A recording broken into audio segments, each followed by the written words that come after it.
Ela acordou com um som. Não era um barulho comum, como passos ou batidas. Era um sussurro arrastado, quase imperceptível, que parecia sair de dentro da parede ao lado da cama. Olhou para o celular.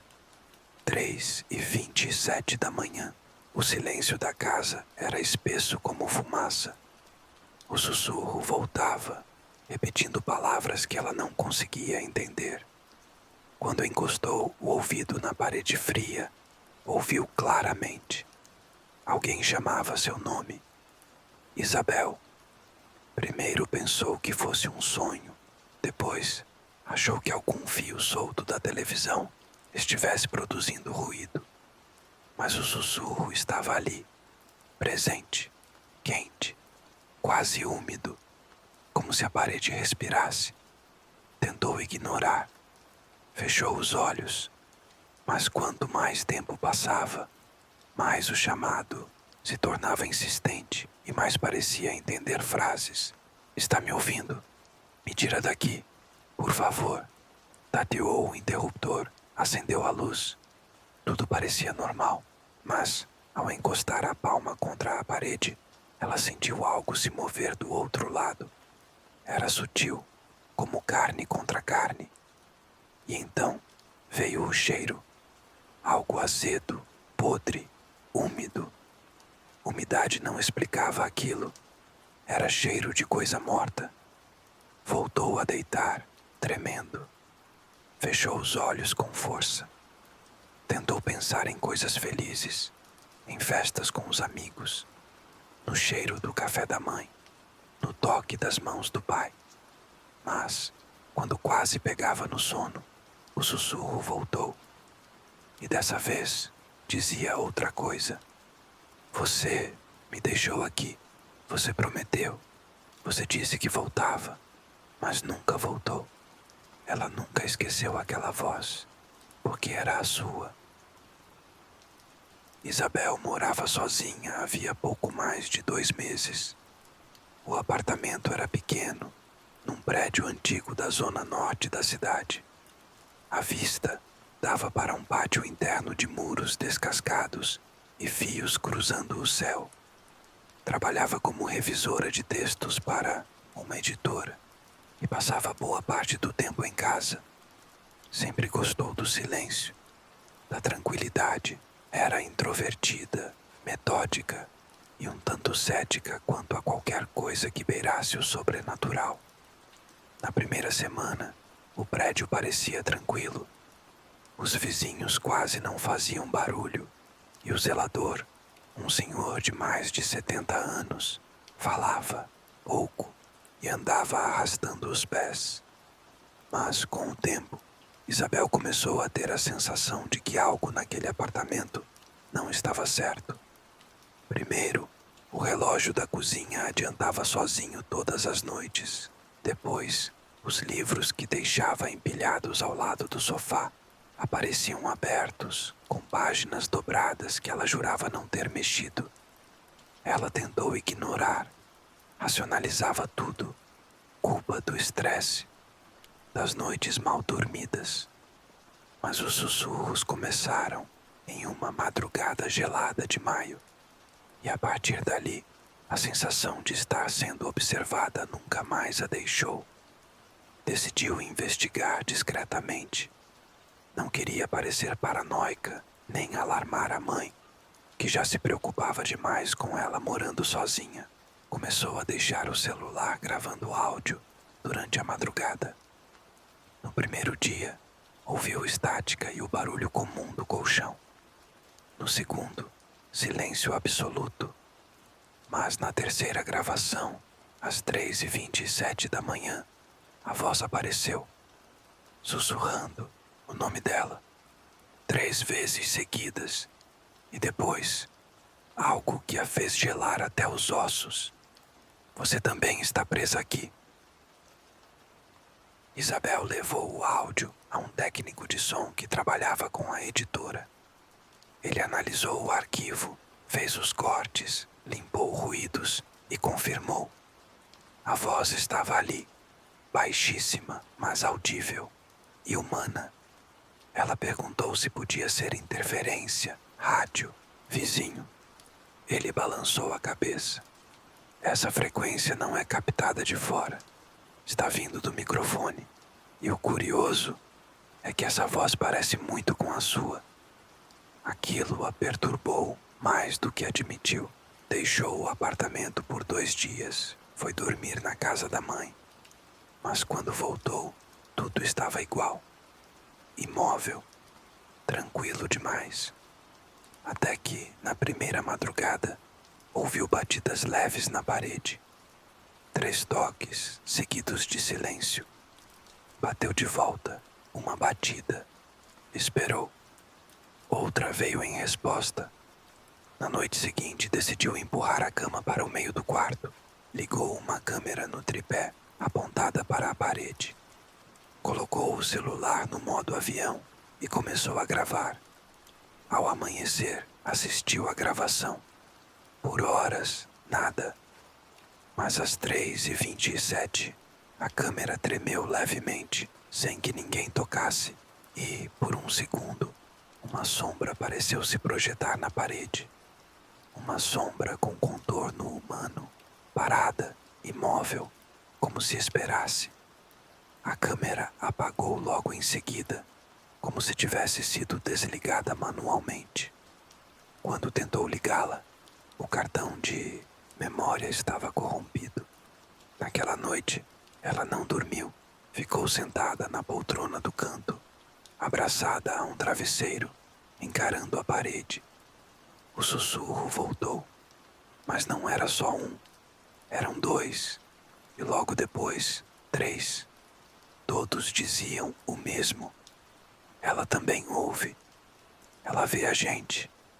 Ela também está aqui. Isabel decidiu que precisava sair daquele lugar. Arrumou malas às pressas. Chamou um carro de aplicativo. Esperou na sala, tentando evitar olhar para a parede. Mas a parede parecia pulsar, como se estivesse viva, como se algo estivesse prestes a romper de dentro. O motorista não apareceu. A corrida foi cancelada. Tentou ligar para a mãe. Celular sem sinal. As luzes piscaram e então tudo apagou. Na escuridão, ouviu os passos, lentos, rasgando o chão, vindos da parede. Quando acendeu a lanterna do celular, não acreditou no que viu. A parede estava rachando. Pequenas fissuras se abriam como veias. Algo se movia por dentro, empurrando de dentro para fora. Era como uma mão, como se tentasse emergir. Ela gritou, mas não havia som. A voz dela não saía. A garganta vibrava, em silêncio. Do outro lado, a coisa sussurrava, mas não em palavras, em sibilos, como se tentasse lembrar como se fala. Isabel correu até a porta, mas a chave não girava. Estava presa, a maçaneta queimava como ferro em brasa. Virou-se. A parede agora tinha uma forma, um rosto, o próprio rosto dela, morto, pálido e chorando. Você me deixou aqui. A parede se abriu e ela caiu para dentro, para um lugar escuro, gelado, sem fim, onde vozes ecoavam em todas as direções, repetindo memórias que nunca viveu, mas que eram dela, porque havia mais de uma Isabel, e todas estavam ali. A mãe de Isabel foi encontrá-la 3 dias depois, após ligações sem resposta. O zelador não lembrava de tê-la visto saindo. O apartamento estava trancado por dentro, tudo em ordem, sem sinais de luta. Só um detalhe: a cama havia sido movida para o centro do quarto, e na parede ao lado havia uma marca, como a impressão de um rosto empurrando de dentro para fora. O celular estava sobre a mesa, gravando. No áudio, por exatas 3 horas, ouviam-se apenas respirações. Mas às 3h27, uma voz sussurrava: agora é a sua vez. A polícia arquivou o caso como desaparecimento voluntário. A mãe nunca aceitou. Mandou benzer o local. Mudou de cidade. Mas o apartamento nunca mais foi alugado. Quem entra, ouve. Quem ouve, some. E o sussurro continua, toda madrugada, chamando o nome de alguém diferente. Mas a voz é sempre a mesma, sempre a dela.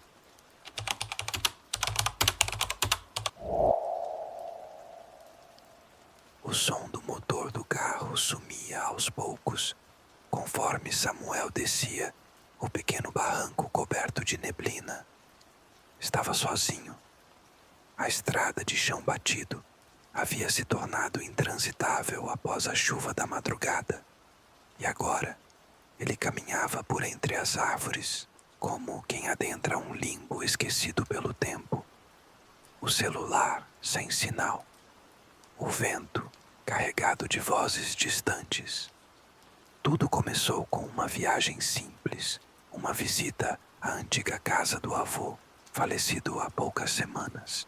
Mas aquela não era uma estrada comum. Havia algo estranho na terra.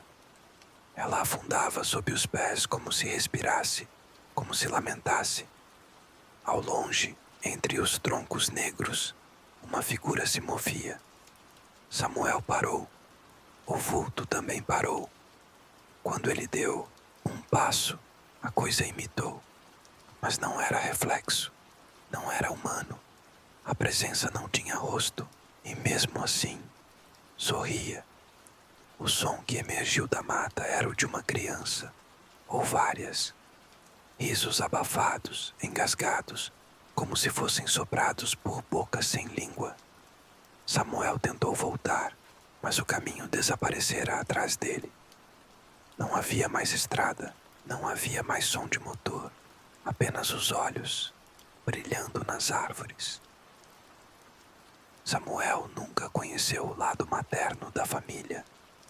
A mãe raramente falava sobre o passado, e quando o fazia, era com um olhar perdido. Depois da morte do avô, recebeu uma carta, manuscrita, com caligrafia trêmula, pedindo que fosse até a velha casa no interior do Paraná, no vilarejo de Pedra Seca. Era o último desejo do falecido, que Samuel conhecesse suas origens. A casa ficava isolada, a mais de 6 quilômetros da vila principal, cercada por matas espessas e trilhas pouco usadas. Havia algo opressor na paisagem, como se a natureza ali tivesse parado no tempo. A construção era de madeira escura, retorcida, com janelas que pareciam olhos fundos encarando o vazio. Por dentro, os móveis estavam cobertos por lençóis amarelados e o cheiro era de terra molhada. No porão, encontrou um altar estranho, velas negras derretidas, ossos pequenos dispostos em círculos e símbolos entalhados nas paredes de pedra. O mais perturbador, porém, era uma fotografia antiga, emoldurada com a inscrição: Os Filhos da Cova, setembro de 1932. A imagem mostrava um grupo de crianças sorrindo, mas os rostos estavam riscados com algo semelhante a unhas, e atrás delas, parcialmente visível, uma figura envolta em sombra. Na primeira noite, Samuel ouviu passos correndo no sótão. Subiu com uma lanterna, mas não havia nada. Apenas poeira e pegadas pequenas demais para serem de adultos. Começou a sentir um cheiro forte de carne crua, vindo de lugares diferentes da casa. As luzes falhavam e à meia-noite em ponto, ouvia-se um cântico em latim ecoando pelas paredes. No dia seguinte decidiu investigar o vilarejo, mas os moradores o evitavam quando mencionava o nome de seu avô. fechavam portas. Apenas uma mulher idosa, de fala arrastada, lhe contou sobre o ritual das raízes, algo que ocorrera décadas antes.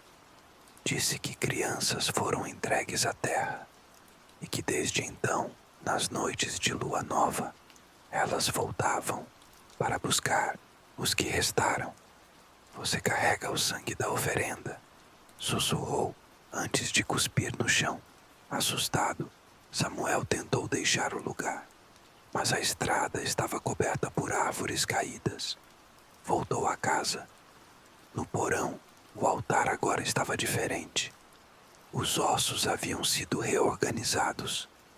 Havia pegadas pequenas em volta e sangue fresco escorrendo pelas frestas.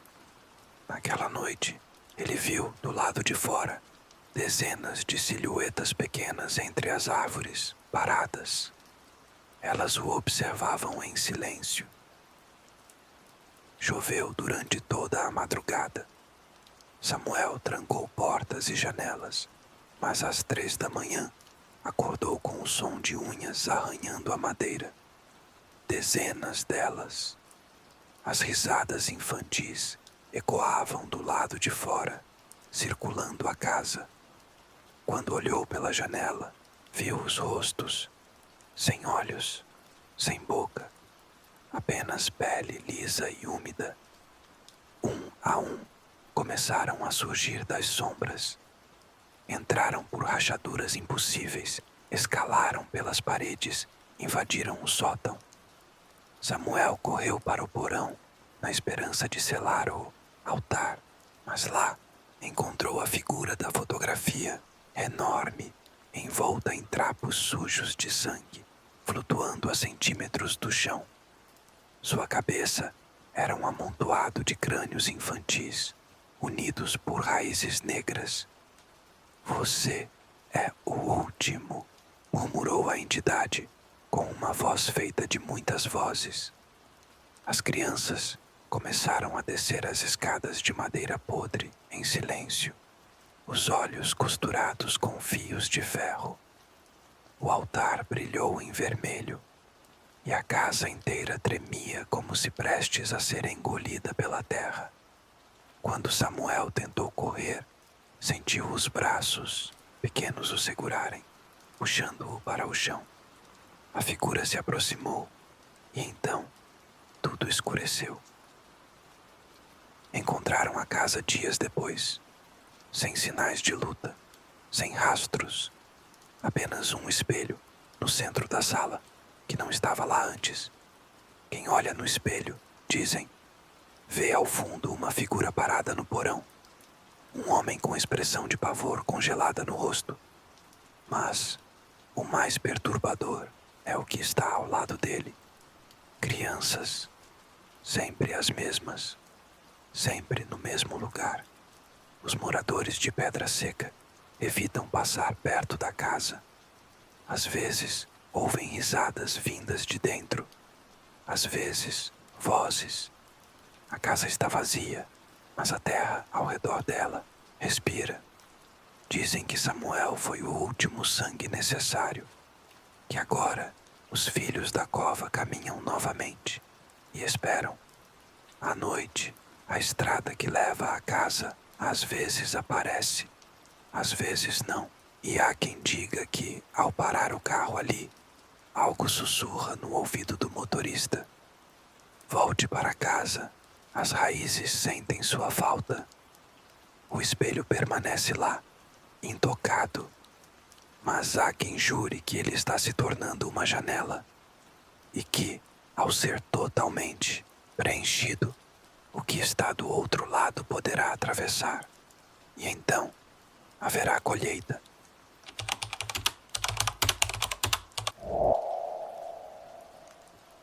O vidro do banheiro estava embaçado quando Helena entrou. Era fim de tarde, o céu já sem cor e a casa em silêncio profundo. Ao se aproximar da pia, algo inexplicável aconteceu. No espelho, havia um vulto atrás dela. Não era reflexo.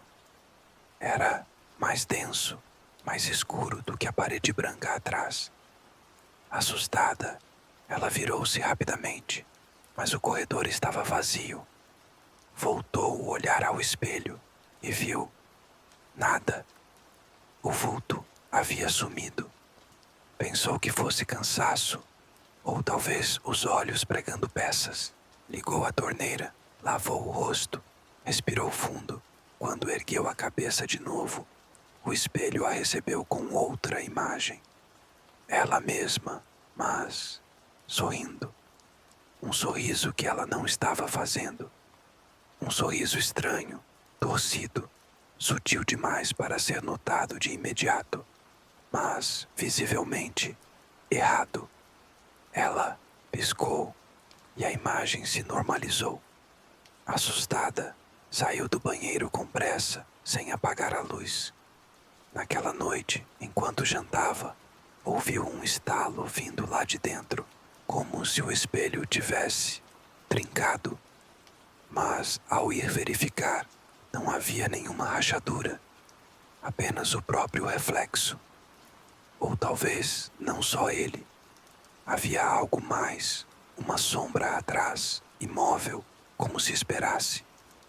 E dessa vez, Helena não teve dúvidas. O espelho não estava mais mostrando o que realmente acontecia do lado de cá. Helena tinha se mudado recentemente para aquele sobrado antigo, na rua Bento Cardoso. Um lugar com arquitetura do início do século passado. Portas pesadas de madeira e janelas altas que tremiam com o vento. Era professora de história, divorciada há poucos anos, e via na mudança uma forma de recomeço. O imóvel estava barato demais, o que sempre gera desconfiança, mas ela acreditou que era apenas por conta do estado da construção. Nada que uma boa reforma não resolvesse. Nos primeiros dias, o que mais a incomodou foi o espelho do banheiro principal. Antigo, com moldura de ferro enferrujado e vidro levemente opaco, como se nunca estivesse totalmente limpo. Ela tentou trocá-lo, mas ele parecia fixo demais. Parafusos ocultos, cimento antigo ou apenas teimosia do tempo. O espelho não cedia. Nas semanas que se seguiram, Helena começou a notar pequenos desconfortos, reflexos que demoravam a acompanhar seus movimentos, vultos que pareciam se mover quando ela não olhava diretamente. Pensou que fosse estresse ou solidão, mas a sensação crescia dia após dia, sempre com o espelho. Ele parecia observar, não refletir. Certa noite, durante uma tempestade, a energia caiu. A casa mergulhou numa escuridão densa, iluminada apenas por relâmpagos esporádicos. Helena, armada com uma vela trêmula, subiu as escadas rangentes até o banheiro. Precisava pegar a caixinha de primeiros socorros que guardava no armário sob a pia. Assim que entrou, o silêncio pareceu se dobrar, como se o próprio ar tivesse parado de se mover. A chama da vela oscilou, quase se apagando, e então ela percebeu. O espelho estava iluminado, não com a luz da vela, mas com algo interno, uma luminescência tênue, azulada, que vibrava como se estivesse viva. Aproximou-se devagar, olhos arregalados, enquanto gotas de água caíam do teto. No reflexo, a vela não existia. Havia apenas ela e algo mais ao fundo. Um vulto, a silhueta de alguém, parado no canto do banheiro que, no mundo real, estava vazio. Aquela figura não se movia. Estava de costas. Mas então, no espelho, começou a virar lentamente. O rosto ainda oculto, a cabeça girando centímetro por centímetro. Helena recuou, mas seus pés estavam colados ao chão. O reflexo sorria, um sorriso largo, fundo, que não era dela. E de repente, Os olhos da figura se abriram. A vela caiu de sua mão. O reflexo continuava, mesmo sem luz real. Helena tentou correr, mas suas pernas tremiam como galhos ao vento. O vulto do espelho deu um passo à frente, não no banheiro real, mas dentro da moldura, como se habitasse outro mundo. Os olhos que agora a encaravam eram iguais aos dela, mas sem alma, profundos como poços sem fundo. O reflexo esticou uma mão, pressionando contra o outro lado do vidro, que vibrou com um som baixo, quase um sussurro grave. Helena gritou, mas o som morreu dentro da garganta. Ao invés de ecoar, ele foi sugado, literalmente puxado para dentro do espelho. A sala escureceu. O mundo inteiro pareceu congelar. E então, a mão do reflexo atravessou o vidro. Não quebrou, apenas atravessou, como água espessa, gélida. A mão agarrou o ombro dela e o toque era real. O frio atravessou sua pele como agulhas de gelo. E enquanto tentava se soltar, viu que sua própria imagem se desvanecia no espelho. A figura tomava seu lugar, rosto por rosto, pele por pele. Ela gritava sem som, chorava sem lágrimas, e do outro lado, algo ria, baixo, lento, como um espelho que zomba do que vê. Na manhã seguinte, o espelho estava limpo, intacto, a casa silenciosa como sempre, mas Helena parecia diferente.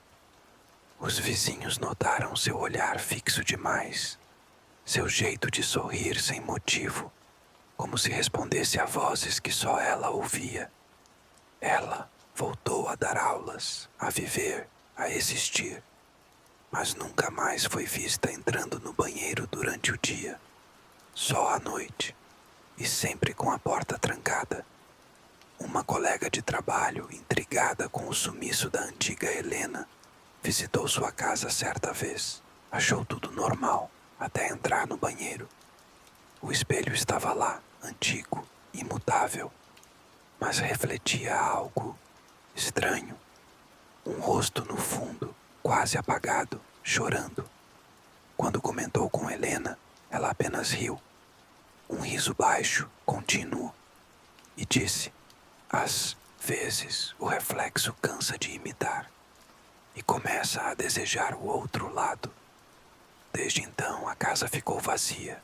Dizem que o espelho ainda está lá.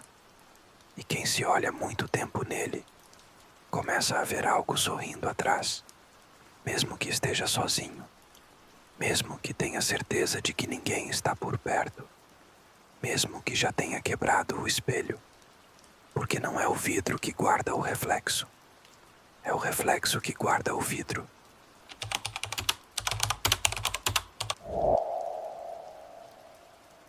O velho sobrado da Rua do Carmo tinha um único detalhe que causava desconforto imediato em quem o visitava: a escadaria, de madeira escura, estreita, com degraus que rangiam como ossos. Ela subia em espiral até o segundo andar, onde ninguém dormia desde 1992. Quando Clara alugou o imóvel, achou tudo encantador, exceto a escada. Algo nela parecia observar. Não se tratava de paranoia, era mais físico.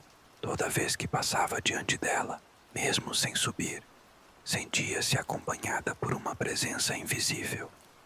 Não era medo, ao menos no começo. Era a sensação incômoda de não estar sozinha.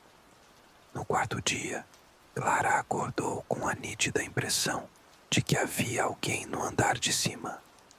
O som de passos leves, arrastados, percorreu o teto. E logo após, como um sussurro, a madeira da escada gemeu. Ela ficou imóvel, o coração preso na garganta. Um clique suave ecoou na madrugada. andar superior, então silêncio. Mas quando ela finalmente reuniu coragem e espiou da soleira de seu quarto, viu algo que não conseguiria esquecer. 2 olhos, parados, redondos, amarelos, no escuro entre os degraus. Não refletiam luz, brilhavam por si mesmos e olhavam direto para ela sem piscar. Depois sumiram, e só então ela percebeu que estava com os pés congelados, a boca aberta e os olhos lacrimejando de puro pavor. Aquilo ainda estava ali, observando. Clara era arquiteta e buscava um refúgio para finalizar um projeto importante, longe do barulho da cidade. Encontrou aquele sobrado antigo em um anúncio impresso, com valor abaixo do mercado e poucas exigências no contrato. Isolado, cercado por mata e vizinhança escassa, o local parecia perfeito. Era uma construção de 2 andares, com janelas de caixilho e um pequeno alpendre coberto por trepadeiras secas. O interior era rústico, com móveis antigos deixados pelos antigos moradores. Mas o que realmente se destacava era a escada interna, que ligava o salão ao andar superior. De aparência robusta, os degraus mostravam marcas de uso intenso. A madeira tinha rachaduras profundas e o corrimão estava coberto por uma fina camada de poeira, como se ninguém o tocasse há anos. Clara reparou nisso no primeiro dia. Quando perguntou ao senhor do aluguel, ele apenas respondeu: "Não suba, o andar de cima foi fechado." Ela pensou que era apenas parte de alguma reforma inacabada, mas ao tentar explorar, encontrou a porta trancada com uma corrente enferrujada. Aceitou aquilo como uma excentricidade rural, mas as noites começaram a mudar sua percepção. Barulhos vindos de cima, sussurros que se confundiam com o vento, e aquela escada que parecia viva, como se cada degrau respirasse. Clara começou a evitar olhar para a escada. A cada dia, o sentimento de vigilância se intensificava. Ela movia seus móveis para longe dali, trabalhava em silêncio e evitava ficar sozinha à noite. Mas mesmo quando tentava se distrair, sentia a presença. Um frio percorria sua espinha sempre que passava pela base da escada. Certa manhã, notou pegadas de sujeira no chão encerado, começando do alto da escada e indo até a cozinha. Pensou ter sido ela mesma, mas usava pantufas limpas e não lembrava de ter estado lá. Durante a noite, trancou todas as portas e empurrou um armário contra a escada, tentando bloquear qualquer acesso. Às 3h23 da madrugada, ouviu o móvel ranger, como se algo empurrasse de dentro. O barulho cessou e o silêncio voltou a tomar conta da casa. Na manhã seguinte, o armário estava fora do lugar, virado de lado, com arranhões profundos na madeira, como marcas de garras. A corrente da porta de cima estava intacta, mas a madeira ao redor parecia estufada, como se estivesse sendo empurrada por dentro. Clara, agora assustada, tentou sair da casa, mas seu carro não dava partida. Teve que voltar. Ao entrar, sentiu o cheiro de terra molhada. A escada estava coberta por folhas secas, como se algo houvesse subido do lado de fora, pelo alpendre e descido pela escadaria. As folhas formavam um caminho irregular até o centro da sala, um caminho que levava até onde ela dormia. Naquela noite, a luz acabou. Clara acendeu velas e se trancou no quarto. O vento uivava pelas frestas das janelas e os ruídos voltaram. Mas desta vez, não vinham apenas de cima. Os degraus começaram a ranger, um a um. como se alguém descesse lentamente. Ela encostou o ouvido na porta. Silêncio. Depois, uma respiração baixa, irregular, bem do outro lado.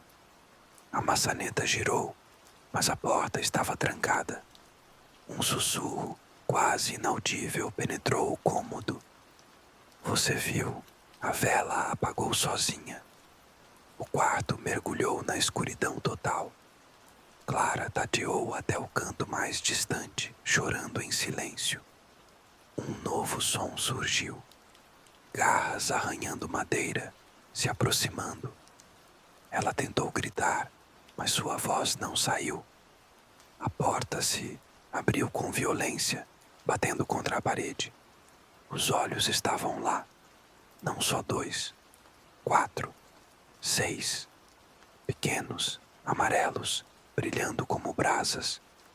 Criaturas rastejantes, humanoides, de membros alongados, desceram do teto, surgiram da escada, contorcendo-se, como aranhas, cercaram Clara em silêncio, seus olhos fixos nela. Um deles chegou perto, esticou um braço fino demais e encostou o dedo em sua testa. Ela desmaiou. Quando acordou, já era dia e tudo estava no lugar, exceto pelos olhos. Continuavam lá, no espelho, no vidro da janela, no reflexo da chaleira. Onde quer que olhasse, Clara via olhos, pequenos, amarelos, vigiando, e nunca piscavam. Clara deixou o sobrado naquela mesma manhã. Não falou com ninguém. Não levou nada além da roupa no corpo. Viajou até outra cidade e alugou um pequeno quarto num hotel simples. Evitava espelhos. Mantinha as luzes sempre acesas. Mas, mesmo assim, os olhos estavam lá, refletidos na tela do celular, nos olhos dos outros, nas poças de água. Eles a seguiam. Um psiquiatra a diagnosticou com transtorno psicótico induzido por isolamento. Recomendou medicamentos e descanso. Ela fingiu aceitar. Sabia que ninguém acreditaria. Uma semana depois, a dona da pensão onde Clara estava hospedada entrou no quarto para fazer a limpeza. Encontrou a cama vazia, as janelas trancadas. Nenhum sinal de fuga. O detalhe mais estranho, porém, foi a escada. Não havia nenhuma escada na pensão, mas no centro do quarto, sobre o piso de madeira, havia pegadas. Pegadas pequenas, de pés descalços, cobertas por terra, levavam do canto até a parede. E na parede, pintados com algo escuro, estavam olhos, dezenas deles, todos olhando diretamente para a porta. O caso foi arquivado como desaparecimento sem indícios, mas a dona da pensão nunca mais alugou aquele quarto.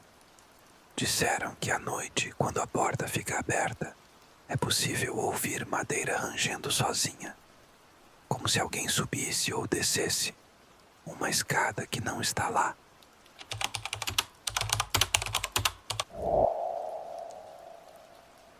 Era madrugada quando Jonas acordou com o som da campainha tocando. Um toque curto, insistente. Ele espiou pela janela e não viu ninguém na rua silenciosa. O relógio marcava 3h17 da manhã. O frio atravessava as frestas da janela e a neblina densa parecia engolir a rua inteira. Mais um toque, desta vez mais longo. Ele sentiu um arrepio estranho na espinha. Não havia carros passando. Não havia luz nas casas vizinhas. E o celular dele, completamente sem sinal.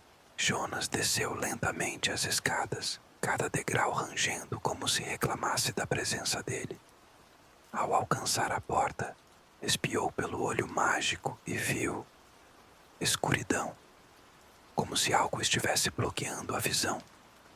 Um borrão opaco, Ele se afastou, hesitou, mas, como num impulso irracional, girou a maçaneta. A porta abriu com um estalo seco. Lá fora, apenas a noite densa e o silêncio. Nenhum vento, nenhuma folha se movendo. Mas ali, ao pé da escada, algo havia sido deixado. Uma chave enferrujada, amarrada com um barbante vermelho. Ele se abaixou, pegou o objeto e sentiu um calafrio tão intenso que caiu de joelhos.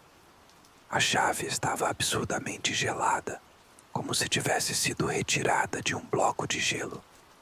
Mas havia algo mais, um som abafado, vindo de baixo da casa. Um arranhado insistente como se algo estivesse tentando subir. A casa onde Jonas morava havia pertencido à sua avó, uma mulher reservada, sempre com janelas fechadas e rituais silenciosos. Quando ela faleceu, deixou tudo para ele, inclusive um aviso desconcertante. Nunca abra a porta do andar de baixo. A chave está enterrada. Deixe estar. Na época, Jonas achou aquilo parte das excentricidades dela. A chave enterrada nunca fora encontrada. Até aquela noite, a estrutura da casa era antiga, de madeira grossa e pintura desbotada, escondida no fim de uma rua sem saída. Jonas gostava da solidão e ali encontrava o isolamento que procurava. Mas o som que ouvira naquela madrugada não parava de ecoar em sua mente. Como um sussurro vindo das tábuas, ele parecia repetir seu nome. Durante o dia tentou ignorar. Enterrou a chave no fundo do quintal. Mas ao anoitecer, ela estava de volta sobre a mesa da cozinha. Jonas tentou culpar a própria mente, estresse, falta de sono, paranoia. Mas a cada vez que tentava se livrar da chave, ela surgia em outro canto da casa. No 7º dia, não aguentou. Seguindo a planta antiga que encontrou no porão, localizou a entrada do andar de baixo. Uma porta trancada, atrás de uma estante, selada. Com mãos trêmulas, retirou os móveis e pela primeira vez, viu a porta cinzenta com inscrições gravadas. Inscrições que pareciam mover-se. A chave encaixou com facilidade perturbadora.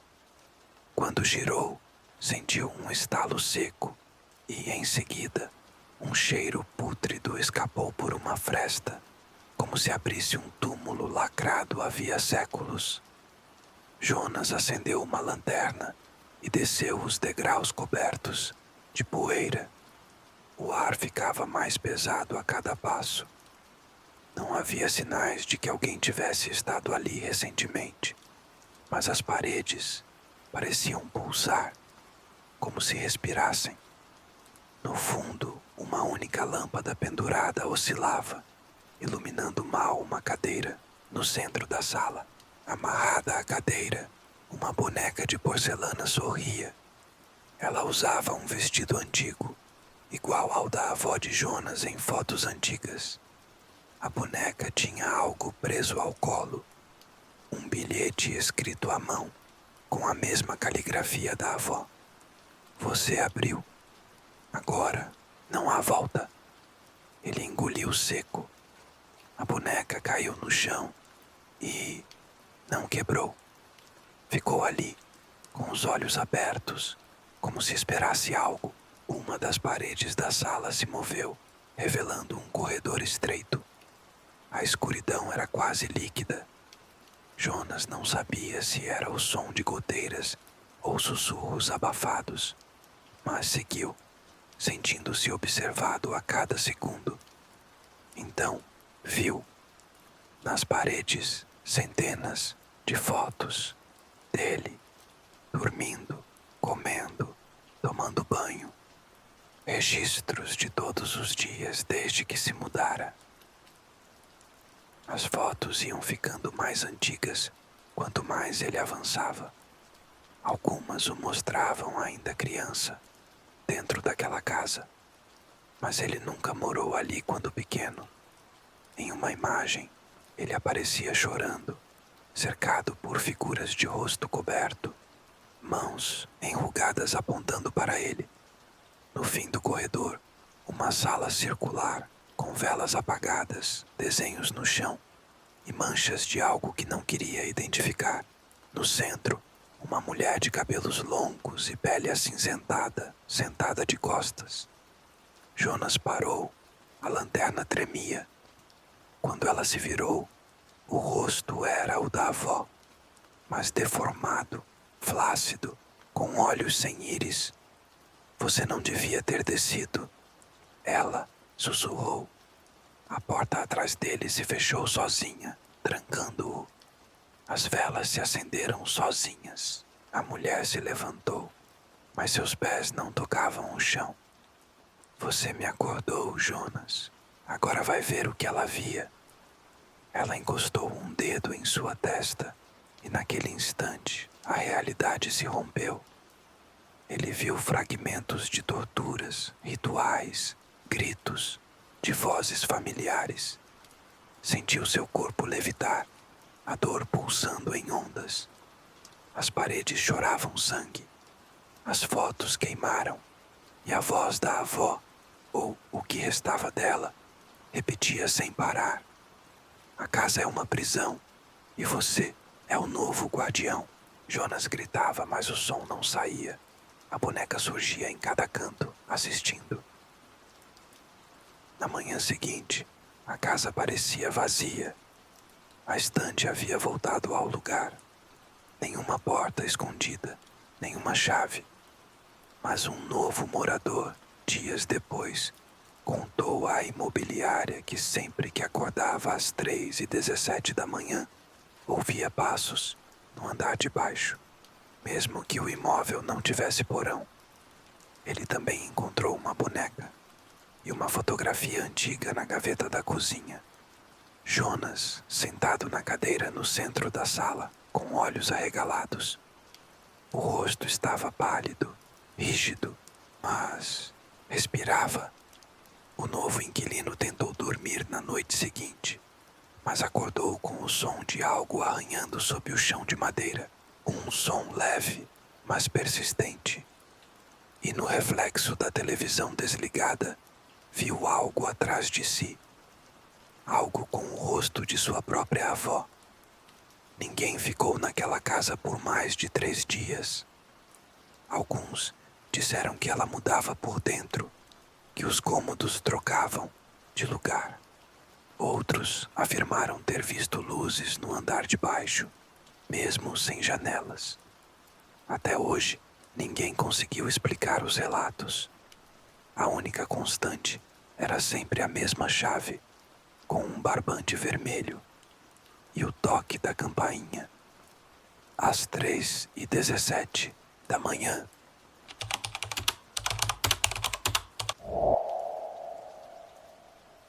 A primeira coisa que Clara notou quando entrou no hotel foi o silêncio. Um silêncio denso, sufocante, como se o ar ali dentro tivesse parado no tempo. O prédio era antigo, de fachada de pedra escura e janelas altas cobertas por cortinas pesadas. A recepcionista, uma senhora de cabelo grisalho e olhos sem brilho, não disse mais do que 2 palavras antes de entregar-lhe a chave. Quarto 13. Clara hesitou. Não era supersticiosa, mas havia algo naquele número que parecia pesar mais do que deveria. Subiu as escadas lentamente, o rangido dos degraus ecoando pelo corredor estreito. As lâmpadas penduradas piscavam em intervalos aleatórios, e o corredor parecia mais longo do que o que vira do saguão. Ao chegar, parou diante da porta marcada com o número 13, pintado à mão, meio apagado, como se alguém tivesse tentado removê-lo. Inseriu a chave, girou. A fechadura soltou um clique rouco.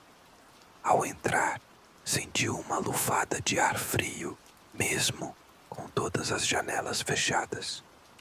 O quarto estava limpo, mas impregnado com o cheiro de mofo antigo e algo doce, quase metálico. Enquanto fechava a porta, ouviu um estalo vindo do armário. Ignorou, culpando os móveis antigos. Mas assim que se deitou, ouviu um sussurro, baixo, repetido. Sempre a mesma palavra, soprada como vento. Volta. Clara havia viajado para aquele vilarejo para escrever. Precisava de isolamento, de silêncio, de algum lugar onde não fosse interrompida. O Hotel Marchand parecia perfeito, afastado, barato e com uma aura decadente que combinava com o tipo de romance gótico que estava tentando finalizar. A recepcionista não ofereceu explicações, nem sugestões. Apenas entregou a chave e desapareceu por uma porta lateral. Clara percebeu que o hotel parecia vazio. Não ouviu passos, nem vozes, nem portas abrindo ou fechando. Era como se estivesse sozinha ali. Passou o primeiro dia explorando os arredores. A cidadezinha era charmosa, mas as pessoas evitavam olhar nos olhos. Quando perguntava sobre o hotel, a resposta era sempre evasiva. Marchand ainda funciona, diziam. Ou então, eles ainda usam aquele quarto. Ela tentou ignorar. Voltou para escrever, determinada. Mas a sensação de estar sendo observada não passava. À noite, o sussurro voltava. Sempre depois da meia-noite. Sempre aquela mesma palavra.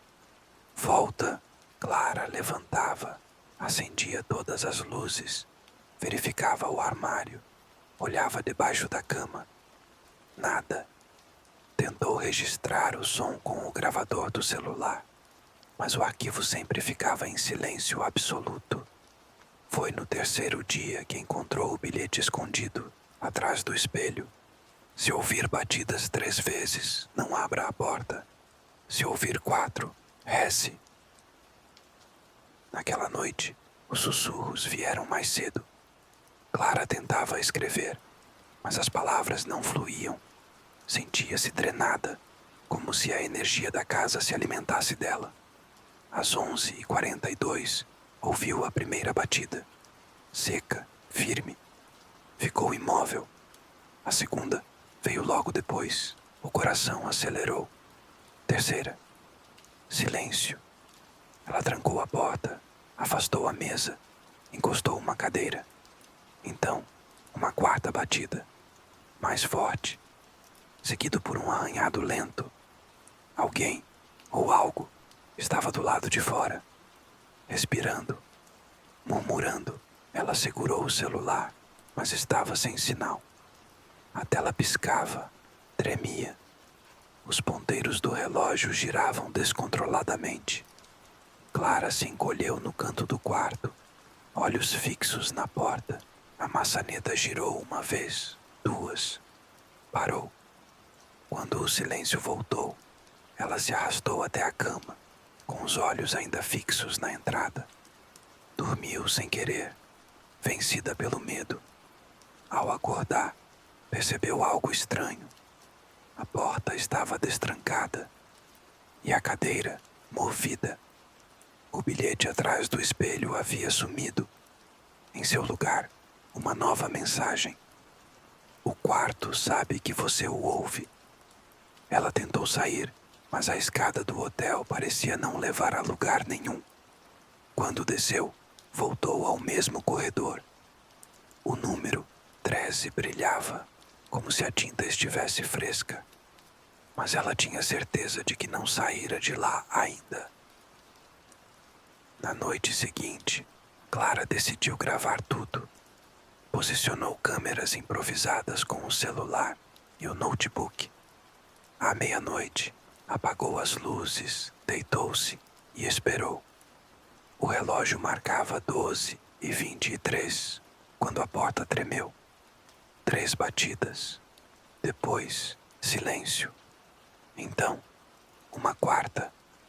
A maçaneta girou, mas não abriu. Um vulto surgiu no espelho, alto, magro, com olhos opacos e braços compridos demais. Ela gritou. O som não saiu. O vulto atravessou o vidro como se fosse água e se materializou. No quarto, ele caminhava lentamente, sem emitir som, exceto um estalo suave, como ossos quebrando. Parou diante da cama, estendeu a mão e tocou a testa dela. Naquele instante, Clara viu todas as pessoas que ocuparam o quarto antes dela. Suicídios, gritos, portas trancadas por dentro, olhos que sangravam. Viu o quarto se alimentar das emoções, da dor, do medo. O quarto era uma entidade viva e cada novo hóspede era mais do que visitante, era oferenda. O vulto sussurrou: você também é deles agora. As luzes explodiram. O chão rachou. Clara caiu dentro de um corredor sem fim, forrado de portas, todas numeradas com 13. Em cada uma, ela ouvia a própria voz gritar. Ela corria, mas os ecos a seguiam. Quando acordou, estava deitada na cama, a janela aberta e a chave presa em sua mão. No dia seguinte, Clara não lembrava como chegou à recepção. A senhora estava lá, como sempre, mas com olhos diferentes. Disse apenas: o quarto não quer que você vá, mas às vezes ele finge deixar. Clara fugiu, dirigiu até a cidade mais próxima. Passou noites em claro, tentou recomeçar a vida, mas aonde quer que fosse, ouvia sussurros. Às vezes, batidas na porta. Às vezes, o número 13 piscava no elevador, mesmo que não existisse aquele andar. Os vídeos gravados na noite final estavam corrompidos, exceto por um frame, um vulto diante da cama e o rosto dela, olhos completamente pretos. 6 meses depois, o quarto 13 foi retirado da lista de acomodações do Hotel Marchand. Oficialmente, não existe mais. Mas quem passa pelo corredor à noite jura ouvir sussurros. E a chave, dizem, ainda aparece embaixo da porta de alguns hóspedes. Às vezes, às 11h42. Às vezes, mais cedo. Sempre seguida de 4 batidas. E então, um eco. Sempre o mesmo. Volta. Algumas histórias nunca deveriam ser contadas. Mas agora já é tarde demais. Gostou? Deixe seu like e me conte nos comentários o que você faria nessa situação. Sua participação mantém os sussurros vivos. Agora, apague as luzes, feche os olhos e tente dormir. Se conseguir,